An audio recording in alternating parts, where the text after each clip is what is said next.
What is going on, guys? It is your role model of the IWC here today with your September 5th, yes, September 5th, All Out, AEW All Out preview and predictions. Yes, we are in for a good show. You guys are seeing this on Friday. I'm recording this on Thursday, but tomorrow, for you guys, we are in for a good show.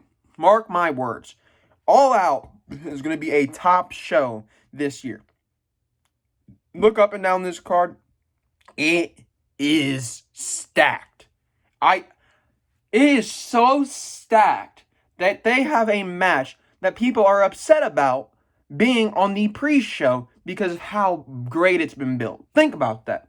All these matches are so good to the point where people were legitimately upset yesterday because a huge program between Britt Baker and Big Swole is on the pre-show. Think about that. It's crazy. And All Out weekend is going to be massive, man. AEW has a big lineup for us, not just on this 3-4 hour show, however long All Out is. We actually got the full day feeling.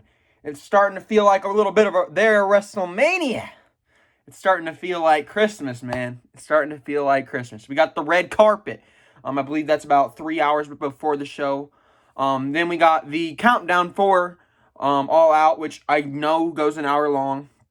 And then we got the red carpet part 2, which I believe is about 30 minutes right before All Out goes on the air. So they got a big lineup for us this weekend. It's going to be a lot of wrestling. And then after this weekend, man, we can sit back and we can relax because we don't have a pay-per-view for, I think it's the 27th of September. We can have some time and relax. We can just enjoy the weekly shows and just take a break from all these pay-per-views back to back to back. But what other way to cap off a 3 pay-per-view weekends in a row than having All Out? Now, I should be in Chicago right now. I should be sitting in my hotel in Chicago filming this video for you and filming a vlog. I should be filming a vlog right now of my day in Chicago because we should be meeting wrestlers with StarCast. We should be going in and around Chicago, going to Pro Wrestling Tees. Tomorrow, same thing, and then obviously on All Out Saturday. But unfortunately, due to circumstances, we all know that it is not in Chicago, so I am not actually going to be at All Out. This is my first time not going to the show, whether it was All In or All Out. So I've been 2 years in a row to the StarCast type of weekend, but this is my first time not going to All Out. So it's going to be different sitting from home, but I'm very excited for it nonetheless. Let's get right into it. We actually have the pre-show match like I referred to earlier. We have Britt Baker. Yes, the doctor. Miss Britt Baker. DMD Britt Baker. Yes. The role model. Me, Britt Baker, we're both role models. Follow us. But she is facing Big Swole here in a tooth and nail match. Now, I have no idea what a tooth and nail match is. I believe Big Swole alluded to the fact that this might be at the dentist office. I don't know if this match is going to be in between the ropes. I don't know if it's going to be more of a cinematic feel, going to be something that's shown on the big screen to the live crowd. I'm not exactly sure what a tooth and nail match is going to look like. But I will tell you that, nonetheless, I don't know if it's going to be a good match just because I don't know what this match means. So I can't sit here and say, well, it's a good idea or it's not a good idea because I don't know what it means. Maybe we have if you win the match, you get free dental care and free nail care. I don't know. I don't know what this match means. I really don't. I'm not going to sit here and judge it because I don't know. But regardless of whatever happens and whatever this match is and in the essence of it, the concept behind it, Big Swole wins here. I know Britt Baker just returned and you don't want to quote unquote, because people People do it. I do it too, but I do it when it's rightfully so. You wouldn't want to bury her upon arrival. But this whole story isn't about Britt Baker. This is about Big Swole trying to get back at Britt Baker because Britt Baker's put Big Swole through hell. Big Swole is fighting and clawing her way to finally just get one over on Britt Baker. The whole story writes itself. Big Swole wins here. Big Swole, actually, after this match, I would say, is going to end up being the next in line to whomever ends up winning the AEW Women's Championship on Saturday night. Because I think Big Swole, she's in no place right now, to have a major title opportunity. But if she beats Britt Baker, one of their top women, I know it's Britt Baker's return, that's a very good claim to fame there. That's a very good reason to get a championship match. So, and you want to know why this match is on pre-show, to be quite honest with you? It's where it should be, I'm not going to lie. I'm a big Britt Baker fan, so you can't even get mad at me. Trust me, I'm just telling you why it's here, and that it's in the right spot because Britt Baker is hurt. She's coming off an injury. You don't know whether you're getting 80% of Britt Baker. You don't know whether you're getting 100. You don't know what kind of Britt Baker we're getting here. And AEW, they love to stack up their pay-per-views. If they're making you pay the $50, $60, whatever it might be, they're not going to give you a filler match. They're not going to give you an anticlimactic match. They're going to make sure that everything in their pay-per-view, where not the buy-in where it's free, everything that you're spending money for is good. And they don't want to take the risk of people giving them backlash here because Britt Baker wasn't 100% and this match might not have been as good as it could have been. That's exactly why it's on the pre-show, right where it should be. Is the build enough to get on the main card? Absolutely. But it's risk versus reward. Simple. Let's get into the main show, though, in a match I'm actually very excited for, the 21-man Casino Battle Royale. Now, this is the AEW form of a Money in the Bank. Money in the Bank, obviously, is for an opportunity at a championship, except you cash out one in. This one, it is an opportunity at the AEW World Championship. I don't necessarily know the timetable here. I do know the last one was fairly quick. But because who won it? I don't even remember who won it. Was it Hangman? I think Hangman might have won it. But either way, I don't know the timetable for how long you can wait to actually claim for your match. I don't know. But in this match, I actually do not like one thing. We do have 17 guys announced already. I would have gone with maybe 6, 7 announced. We got Darby Allin, Lance Archer, Brian Cage, Ricky Starks, Pentagon Jr., Ray Phoenix, The Butcher and The Blade, Eddie Kingston, Shawn Spears, Billy Gunn, Austin Gunn, Jake Hager, Santana and Ortiz, Chuck and Trent. So that's your 17. I have no idea who might be the last 4 people. I do have a few names written down. I said maybe Warhorse, because we do know he has been on AEW, and he does take dates, so I would assume that they might have reached out to Warhorse possibly. I also have JTG written down, because JTG's been teasing that he was going to go face Cody. I don't know whether or not it's possible to get JTG to the Battle Royale, but it would be nice to see him. And hopefully JTG, if he does show up, will support or represent Shad Gaspard. And then I also have Danhausen written down. Love that Danhausen, man. Love that Danhausen. You had to throw some support for the boy. You had to throw some support for Danhausen. You had to throw the support in there. I had to get it in there. I had to get the support in there for Danhausen, man. I had to. But I really don't know who's going to be in this match. I had an idea that possibly we could see a few Dark Order members in here, maybe an Alex Angels or 5 or 10 or whatever the numbers are. I don't care. Maybe Silver, maybe Reynolds. But I really don't know who else is going to be in this match. And I'm actually very excited to see who these final 4 people are. I'm telling you, if Warhorse walks out there, he's gonna rule some ass, and everybody gonna go crazy on social media. So that'll be really fun. JTG, I'll be marking the hell out if JTG walks out, just because of what he meant to me back when he was in Crime Time. Didn't really follow them after they left the WWE, but at the time they were one of my favorite tag teams, if not my favorite tag team. I went over that before. But I at the end of the day, man, I have to pick, and I actually had a struggle picking this one. I took Ricky Starks. Now, the reason I had trouble picking Ricky Starks here is because he's in the kind of program here with Darby, which on its own could have been on the main show.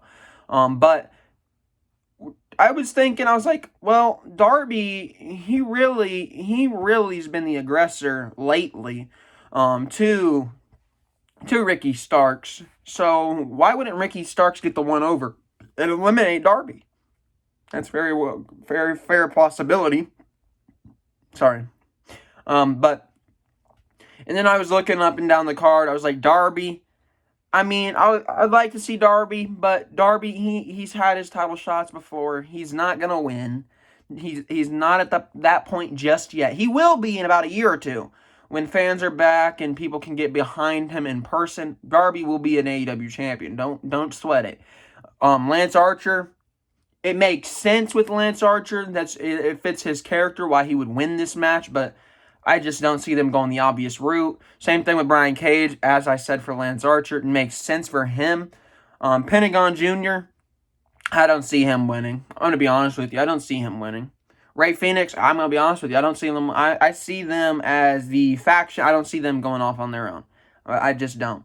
The Butcher and the Blade, once again, I don't see either of them winning. Eddie Kingston now, I think, is a very interesting option because I would love to see Eddie Kingston versus MJF. I'd love to see that. Or Eddie Kingston versus Moxley. That'd be real fun. Shawn Spears, I'm going to be honest with you. I don't think he has much of a shot. Billy Gunn, I'm going to be honest with you. I don't think he has much of a shot. Austin Gunn, he might because it might be used to build up a young guy like Austin Gunn, but I don't see it happening. Jake Hager, somebody I think that could win this match possibly. Santana and Ortiz, I don't see either of them winning. And Chuck, I don't see winning either, but I did have a trouble. The two guys that I actually picked between was Trent and Ricky Starks. And I actually went with Starks just because he's younger, he's got the look, he could be really good in the position against MJF. And I would love to see two cocky guys like Ricky Starks and MJF, or even if you want to have Starks go up against Moxley, I don't care. But I'm taking Starks. I don't know who else is going to be in this match. Maybe we get, I don't even know who. I'm really trying to think of somebody that's on the independent scene that would just really make a big splash for AEW. I really don't think there's anybody. Maybe a Slater. Maybe you go out and you bring in Miro, formerly Rusev, for one-off. I do know he doesn't want to wrestle much anymore. I don't know if he'll be all for coming for one show. But I'm going to have to go with Ricky Starks. Next, we have Matt Hardy versus Sammy Guevara in a Broken Rules match. If Hardy loses, he leaves AEW. So I'm really torn about this match. Sammy in this match should have always been the plan to get Sammy the last. Sammy should have always been the one to go over against Matt Hardy because it makes Sammy into the major star that he is. And maybe that's still the case, but I just don't see Matt Hardy leaving AEW. Unless maybe it's for a back, maybe he wants to go to a producer role. I don't know with Matt Hardy. But Sammy would get so much heat if he won this match. I think he should win the match, but at the end of the day, Matt Hardy ain't going nowhere. I'm telling you right now, Matt Hardy is not going nowhere. I have Matt Hardy winning this match just because I don't see him leaving. I legitimately cannot see Matt Hardy not with AEW. It's not possible. Next, we got the Jurassic Express versus the Young Bucks for the number one contender for the tag team championships. We got a heelish kind of Young Bucks. They were very serious on Dynamite last night. For you guys, it was on Wednesday, but they're very serious. They weren't the fun-loving Young Bucks that we're used to. They had their game faces on. They didn't want to interact with anybody. They were just in the mind state that they want to be the champions. They don't care about anybody else anymore. So, with the heel kind of feel to the Young Bucks, I could see, actually, the Young Bucks winning this match. Now, I do know a lot of people will get upset if Jurassic Express win this or lose this match because a lot of people are calling for Jurassic Express to actually be the first AEW Tag Team Champions. So this might have been their get or their opportunity to finally right a wrong that they did earlier. But at the end of the day, man, I just do not see the Young Bucks losing this match, especially with the new kind of serious undertones here with the characters of the Young Bucks.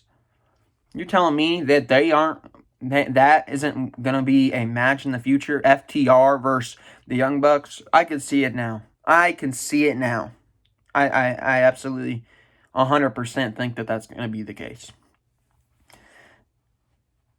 So I'm taking the Young Bucks. Next, we got the Dark Order. We have Brody Lee, Daddy Lee, Mr. Brody, Colt Cabana, Evil Uno, and Stu Grayson versus Matt Cardona, Scorpio Sky, QT Marshall, and Dustin Rhodes. Yes. I've already went over this multiple times. Just go back and watch any of my AEW reviews recently. I am not a fan of the multi-man matches, the 8-man matches. It's being overdone in AEW. This one makes sense. The one last Wednesday made sense. But they need to tone it down with all the other ones that just make no sense. With that being said, though, there's no way. There was legitimately zero possibility that Cardona, Sky, Marshall, and Dustin win this match. Zero possibility. I'll tell you why. Because the Dark Order is on, I said it on this past Wednesday's review, they are on a steam train. These guys are hitting at all cylinders. The Dark Order is the best faction in AEW. They're not losing here. They are not losing on All Out. They're not losing on the biggest show of the year for AEW. If you want to make the Dark Order into the legitimate legitimate faction headed by the TNT champion, Mr. Brody, they win this match. I see it happening. I see the Dark Order winning here. Let me get a sip of some game fuel.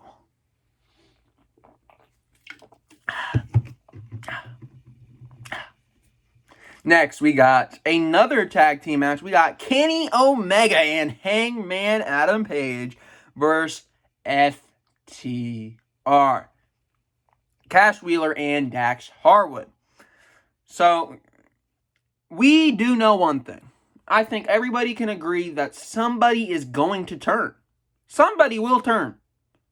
Whoever you think it might be a different story. Maybe you think it's going to be Kenny. Maybe you think it's going to be Hangman. But one of those two men will turn. And FTR is going to win because of the tension between Kenny and Hangman.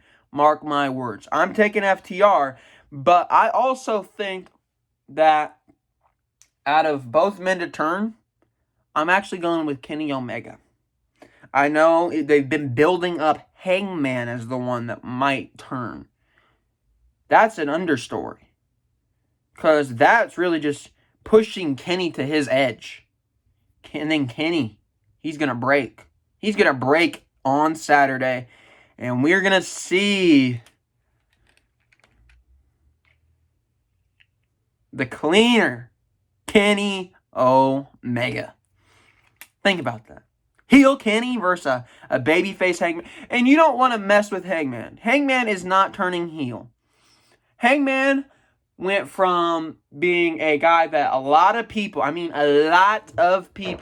did not want to see. A lot of people were not ready for Hangman at the beginning of AEW. A lot of people were not fans. They didn't understand Hangman.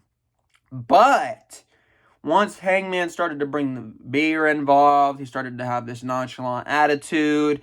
Maybe I just lost, so I'm gonna lose it. I'm gonna lose myself. I'm gonna have a sip of beer here, a sip of beer there. I'm just gonna go out there and I'm just gonna do some cowboy shit. That's the Adam Hangman Page that everybody fell in love with. There's no need to turn Hangman heel. Hangman is fine. People love Hangman the way he is. You don't want to mess that up because we've already had a character change with Hangman in the past year. You don't want to touch Hangman. What you want to do, though, is you want to bring in heel Kenny. Because heel Kenny, he is going to be your draw. Heel Kenny is going to be the guy that's going to go on and maybe get a match at a championship. Heel Kenny is going to be able to be in the solos division where he will have opportunities. Heel Kenny Omega. Heel Kenny Omega. That is not a prediction. That is a spoiler. Believe that, Roman. I love Roman, so don't get me wrong. It's not a shot. Get over it. Next, we got Orange Cassidy versus Chris Jericho in a Mimosa Mayhem match. Now, this match is, I believe, you can win it via pinfall and or submission, or you can submerge your opponent into the Mimosa, which is a little bit of the bubbly and some orange juice. And you got Jericho here. I'm going to be honest with you. If this was a match that I'm not saying if it was a WWE match, if it was a AEW match without Jericho, if it was an Impact match, whether it was an NWA, whatever. If this match came up with literally anybody but Chris Jericho, I would have been instantaneous to shit on this match. I would have been sitting here telling you, this match sounds like it's gonna be a shit show. But you got Chris Jericho running the thing. This is a Chris Jericho idea. And if you ask me, Chris Jericho, he's one of the most brilliant guys. So whether or not this seems cheesy, whether or not this seems like it's going to be a little bit of just a comedy thing, I could see it working out with Chris Jericho behind it. But what I don't see working out is Chris Jericho. There's no reason for Chris Jericho and Orange Cassidy to have a feud unless Chris Jericho puts over Orange Cassidy in the end of things. And that's exactly what I see happening. I don't see Orange Cassidy being thrown in the pool of Mimosa. I don't see Chris Jericho being pulled into... I really don't even know if the Mimosa will be used. Does it have to be used? I don't know, but... It probably will be used, to be honest. Actually, they're probably going to throw Jericho in it.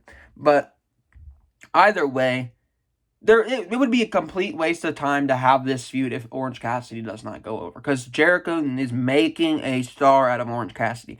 He went around and turned Orange Cassidy from this comedy wrestler to Orange Cassidy, a main event player. Now, a lot of you might not think Orange Cassidy is a main event player, but go back and watch his matches. That man's a main event player. He is a main event player. Maybe we'll see him versus MJF. Maybe we'll see him versus Moxley. But Orange Cassidy, man. Orange Cassidy is 100% the guy I have to take here. It just doesn't make any sense for him not to win. It literally did nothing for Orange Cassidy. I mean, actually it did. It did. It made him a star, but at the end, if you have Jericho go over, it just won't feel the same. I 100% think that Orange Cassidy here is going to be your winner of the Mimosa Mayhem. Next, we got a match I'm actually looking very much forward to. It is Hikaru Shida versus Thunder Rosa, the luchadora. I'm going to be honest with you. This match is going to be the best women's match of AEW history. I said that Thunder Rosa probably had the best match of AEW women's history already when she fought Serena Deeb on Wednesday. I will say it.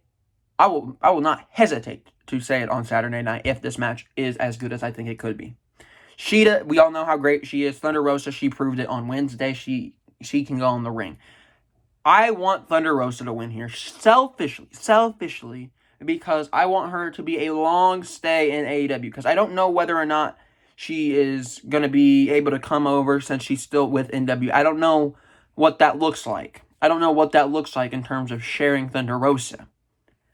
But if you're not able to share her between the brands, then she just win it. But I want to see her win selfishly because I want her to be I want her to be a staple in the women's division. Selfishly, I want her to stay. But at the end of the day, with the non-certainty of the longevity of Thunder Rosa being in AEW, I'm going to have to take Hikaru Shida. I'm going to have to take Shida. Next, and last, and certainly not least, man, we got Salt of the Earth versus a unhinged lunatic. We got Jon Moxley. We got Maxwell Jacob Friedman.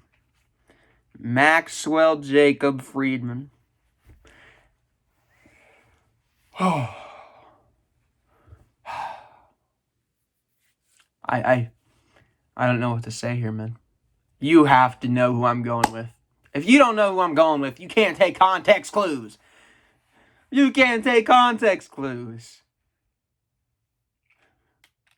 But with that being said, there's only one correct answer to this match. I could see it going either way, but if you're asking me, there's one answer to this match. And that one answer begins with an M and ends with an N. Maxwell Jacob Friedman. MJF wins on Saturday. And when MJF wins on Saturday, yes, on Saturday, I will be up in a little bit of the bubbly. And I will be celebrating with my family before coming on to do the review. We will be experiencing a celebration. We will have a great night as long as the Salt of the Earth wins on Saturday. Imagine it. AEW has MJF as their champion. I'm getting chills. MJF, whether or not you want to think it's too early for him because he's young, I'll tell you something. He ain't too young. You know why I'm going to tell you that? This man has dealt with a lot. He was one of the biggest heels and still is one of the biggest heels. He is a experienced man at dealing with the fans. You have people walk up to him at the hotels during All Out weekend last year, during all the shows. Everybody you would see people walk up to him. The thing is, though, MJF never once shied off of his character. Never once blended out of fake or kayfabe. Never once. MJF's ready. MJF's not only ready via character, not via just focus on what he's doing, but also in the ring. But don't believe me? Go watch the last pay-per-view. Go watch Double or Nothing. Because Salt of the Earth is going to be your All Elite Wrestling World Champion. I am telling you, it is not a prediction, but that is a spoiler. Believe that. Like I said, man, AEW has a stacked, and I mean absolutely stacked card for us on Saturday night. I will be going on camera. I will be filming immediately following All Out as long as we don't have that celebration, which we will have if MJ. So I might be a little bit 15, 20 minutes late. So sorry, I guess, but we will be having a celebration if Maxwell Jacob Friedman ends up winning. But All Out, man, it's a big day. It feels like Mania. It feels like Christmas. I'm telling you, these are the days I'm most excited about. All Out's going to be great, man. It is going to be great. Got to get some wings. This time, hopefully, they bring me the right wings. Hopefully. But I don't think anybody will be able to ruin All Out for me. I really don't. This show is going to be great. I can't wait. Anyways, as always, make sure you go follow me on the Twitter at GamersGoonYT. Make sure you go follow the Instagram at thegoongameryt. Make sure you go down below and see the merch, which is in the description for the month of September. Yes, September. And I actually did want to tell you guys that I am going to be going away in 2 weeks. I believe I'll have about a week without reviews. 1 week. But me and my roommate talked about it before I actually went on camera today. And he said it should be fine that I continue to do this in the dorm. So I'm gonna be able to get the. I will be getting the videos out. I might, depending on how things work out, I might have to maybe cut down on the amount of videos. I'm definitely gonna have to lower the voice a little bit, just out of respect. But with that being said, probably about 1 week hiatus here coming up. But we're back on the grind. We're not going anywhere. We're not going anywhere. I can go to college, and I can have a roommate. But at the end of the day, man, number one priority is giving you guys the ins and outs of each show, whether it be Raw, NXT takeovers, NXT when it isn't on a Wednesday, AEW. I don't review SmackDown because SmackDown's horrible, but if SmackDown gets good, maybe we'll start making SmackDown. And then each pay-per-view, man. Each pay-per-view. But like I said, we might be changing some things, but for right now, everything looks golden on that side of things. But as always, make sure you guys, you got to click that subscribe button. You got to hit that notification bell. You got to hit the thumbs up. You got to hit them thumbs up. I want to see those thumbs up. I want to see them. If you guys haven't already subscribed, make sure you do that, like I said. And at the end of the day, man, y'all, I don't know what to tell you. If you're not excited for All Out, I don't know who you are. I legitimately do not know what it's like not to be excited for All Out. But anyways, I will see you guys on Saturday night. I will see you guys. Actually, I will not be seeing you guys on Saturday night before I see you guys on Friday night. Because I will be joining the Thunderdome. Now, I will not be reviewing SmackDown. I absolutely despise reviewing SmackDown just because it is not a good show. I don't care if it's a good show. I don't care if it's a bad show. I am not reviewing SmackDown tomorrow. I am not doing it. But you guys are seeing this probably midday on Friday. So later tonight, you guys will actually see me have a vlog of me in the Thunderdome. Yes, I will be in the Thunderdome. Yes, I did sign up. Yes, my call time is 30 minutes before the show ends. So they're trying to hide me behind everybody. Yeah, because you act like I'm not gonna throw on my Roman Reigns shirt and start cheering Roman. I gotta give them their props, man. I gotta give them their props. The one time they get it right with Roman and we're not there, I gotta give them the right reaction for Roman, man. I gotta do it. But everybody else, I'm trolling. If they tell me to cheer for AJ Styles, I'm booing them. They tell me I don't care. But Roman, you're getting the right reaction, buddy. You're getting the right reaction. But like I said, catch me later. Make sure you hit that notification bell because I will have a lot of stuff coming up this weekend. Then next week, we kick it off with Raw. Then we have NXT on Tuesday, I believe. I will only be reacting to the new NXT champion. I will not be reviewing the entire show, but AEW also on next Wednesday. So we got a lot coming up. Make sure you guys are tuned in for the channel so that you can see everything going on over here. But as always, man, I hope you guys enjoyed it. And right now, it has been your role model of the IWC Gamers Goon, and I will see you guys in the next one.